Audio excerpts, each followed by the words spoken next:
Revenue management is actually used in a wide range of industries. While my sessions will be mainly linked to hotels, it equally can apply to airlines, theme park, food and drinks industries, as well as hospitals.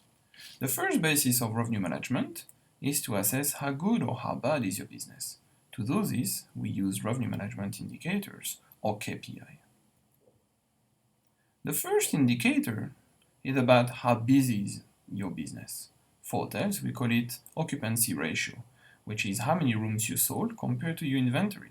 If you sold 50 rooms last night and your hotel has 100 rooms, your occupancy ratio was 50%, or 50% of your rooms available were occupied.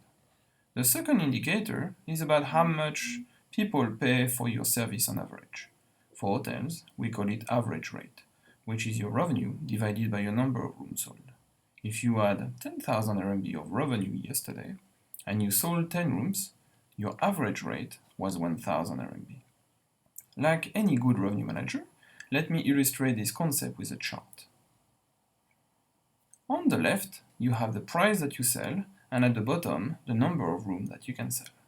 The diagonal line represents your customer demand. The higher is the price, the lower is the amount of customers who are willing to buy your product. While the lower is the price, the higher is the amount of customers who can buy your product. An easy similar example outside of the hotel industry could be watch.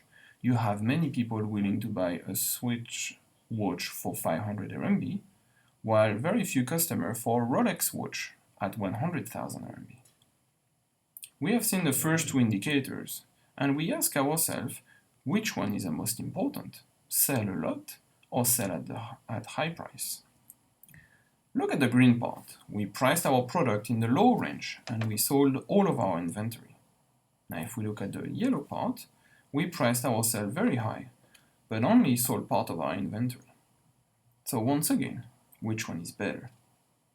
It might actually depend on your industry, but if you run a hotel, we say that you run a perishable business, which means that one room not sold today will not be available to sell tomorrow.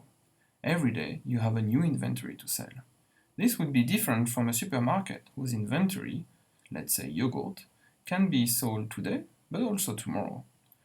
So the question we must ask ourselves is whether one price is enough. If we do so, we may end up, as you can see there, we may end up with wasted revenue. Some customers could have paid higher for our product, or we could end up with empty rooms. We could have sold more rooms people could have bought. So this is where pricing differentiation is essential to maximize our revenue. And you're already very familiar with this concept. When you take a plane, I can bet with you that the passengers flying next to you paid a different price. You just don't know if it's higher or lower.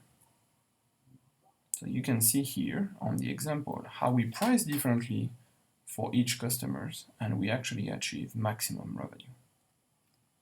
So let's look at our indicators again. I put, for example, 3 hotel performance here for you in terms of revenue, capacity, and rooms sold.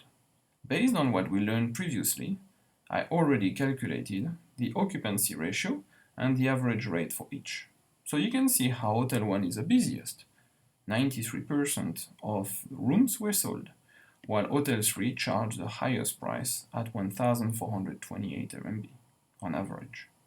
But as we saw before, is this enough to know who is the best? No, it's not. So let me introduce you to the third indicator, revenue per capacity. And this is actually the most important.